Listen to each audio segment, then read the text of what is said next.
Major Garrett had an analysis, and it's a great analysis, and has an analysis of what happened yesterday. And by the way, yesterday was a coup d'etat. I don't, other people are saying, mainly white people and conservative people, that's one way to look at it. What other way is there to look at it? Oh, a protest? No, this was no protest.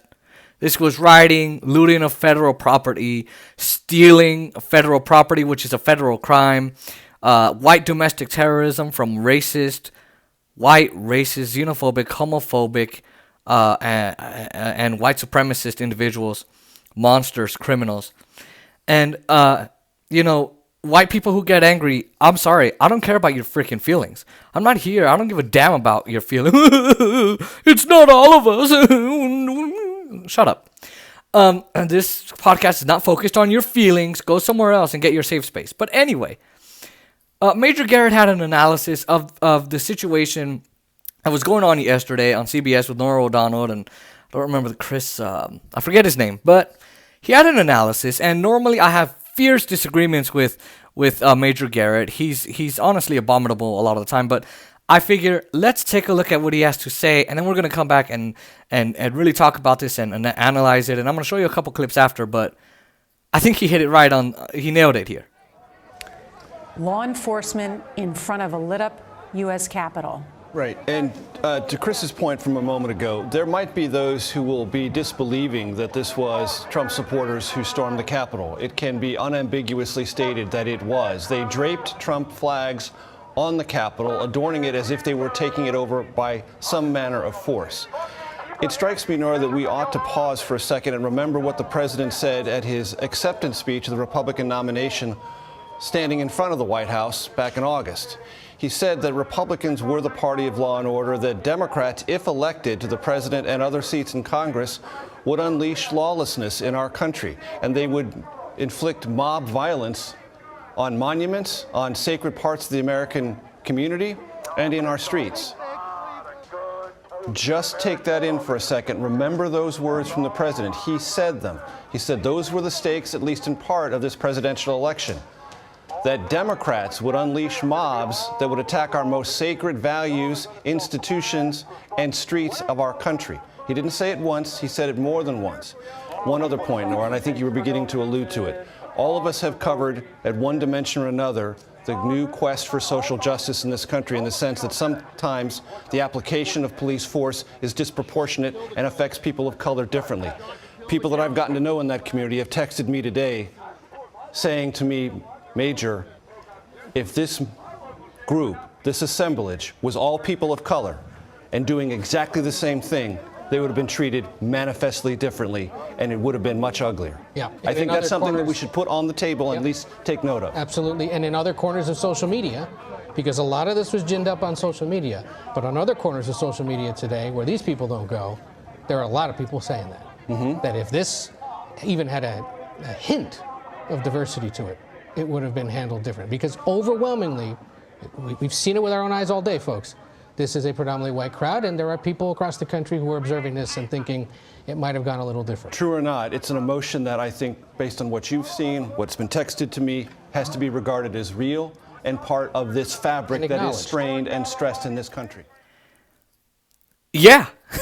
So Donald Trump said, well, you elect the Democrats, you're going to get mob rule, they're going to unleash mobs, and there's going to be a lack of law and order. There's going to be havoc and hell. They're going to destroy federal property. They're going to do everything. They're going to be destroying our streets. They're going to be doing all of that. And he says he stands for law and order. But remember that the President of the United States told his supporters, go march on the Capitol. We need to be tough. We need to have strength. And what does he mean by that? Now, by the way, Donald Trump is a weak, sensitive, bitchy ass little boy with a big little ass ego who gets hurt anytime he gets criticized. I can't believe it. Throws his tantrum.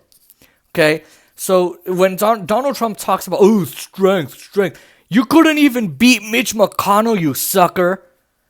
You couldn't even get $2,000 checks past the Grim Reaper of the Senate. Shut up about strength. Anyway, so he incited this violence. He committed a domestic terrorist act against his own country. He's the Osama bin Laden of Al-Qaeda. He's the al-Baghdadi of ISIS, as I said in my other video. Okay, so Donald Trump wants law and order. Interesting. Okay, Donald Trump wants law and order. Let's see how much law and order he had yesterday. And the big question for so many is, what was it like for the folks who were inside the Capitol building? GOP Representative John Curtis represents the state of Utah. He was barricaded inside of his office. Wow, what law and order there was. Folks, okay, ladies and gentlemen, these are people who are white and who are charging police. Where's the tear gas? Where are the rubber bullets?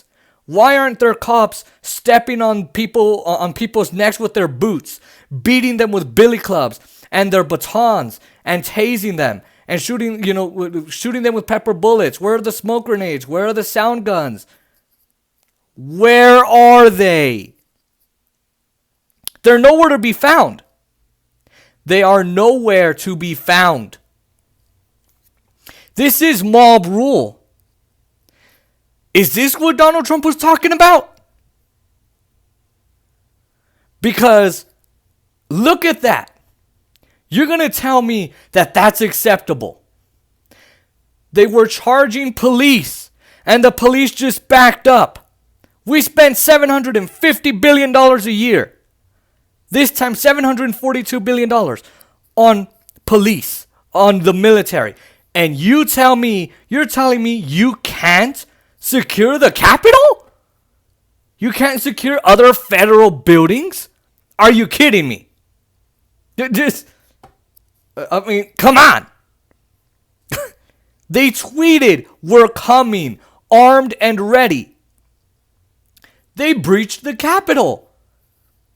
They overpowered the police. And you know that if this was black people, first off, they would have shot them to death. First off, they would have used billy clubs, had riot gear, but there would have been more than the police you saw in that video.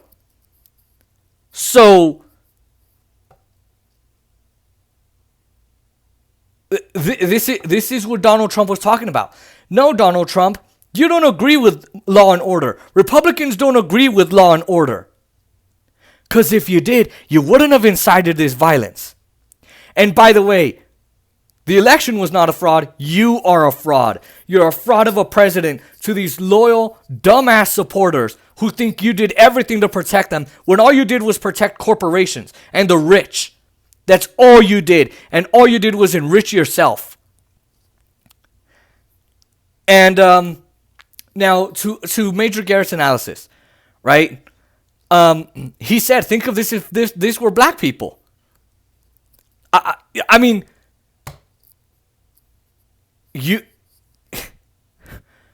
there wouldn't be cops taking selfies with black people. There wouldn't be cops letting them breach the Capitol and break the glass of the Capitol with a plank of wood and a shield and all kinds of other materials. They wouldn't be in the Capitol stealing materials that belong to the federal government. They wouldn't be doing that. Remember Martin Gugino, who was a Black Lives Matter protester, elderly man, and they pushed him, and he hit his head on the concrete, and he ended up in the hospital. 70 years old. And now they're helping elderly, fragile women and men, Trump supporters, down some stairs. Oh, but if they were allies of the Black Lives Movement or black people or any other color than white, you know they would have knocked them down, cracked their skulls, ripped them to shreds, broken their limbs, shot them with rubber bullets or pepper bullets, or set off a smoke grenade or water cannons. Where are the water cannons? Or tear gas? Where are the water cannons? Where are they? They're nowhere to be found. And so what Major Garrett is talking about here is black people, brown people, indigenous people, everybody's looking, going, if this had one hint of diversity, there would have been more shots, more arrests. And by the way, there were only 14 arrests. Meanwhile, at the George Floyd protesters, where black folk were asking for police to treat them like they treat white people, there were 14,000 arrests. 14,000!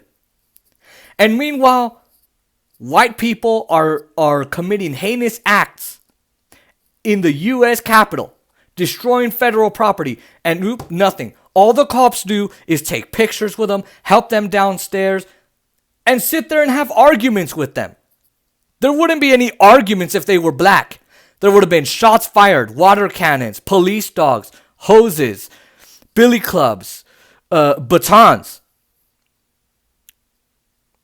And you're telling me that this is equality, that there is no white privilege. And to all of you who say, no, not all white people are like that. There's some people. Look, I know there are factions of white people who the police harass for no absolute goddamn reason. But if you notice with white people, it's, not me. Oh, look at me. Oh, look at these white people. They're always having to defend themselves. There is white privilege in this country. Oh, but if you're white, you don't see that. Now, there are some white folks who do see that and they go, yeah, no, guys, there is white privilege here. Like we can't deny that. Like, come on.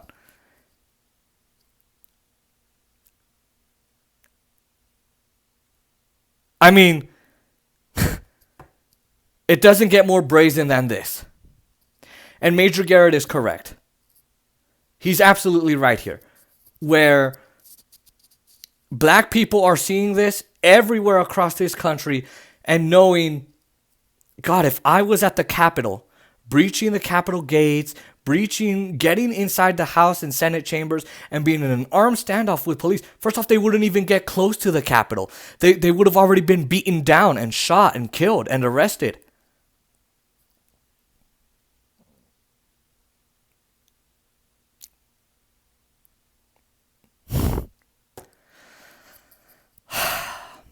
White privilege at its best.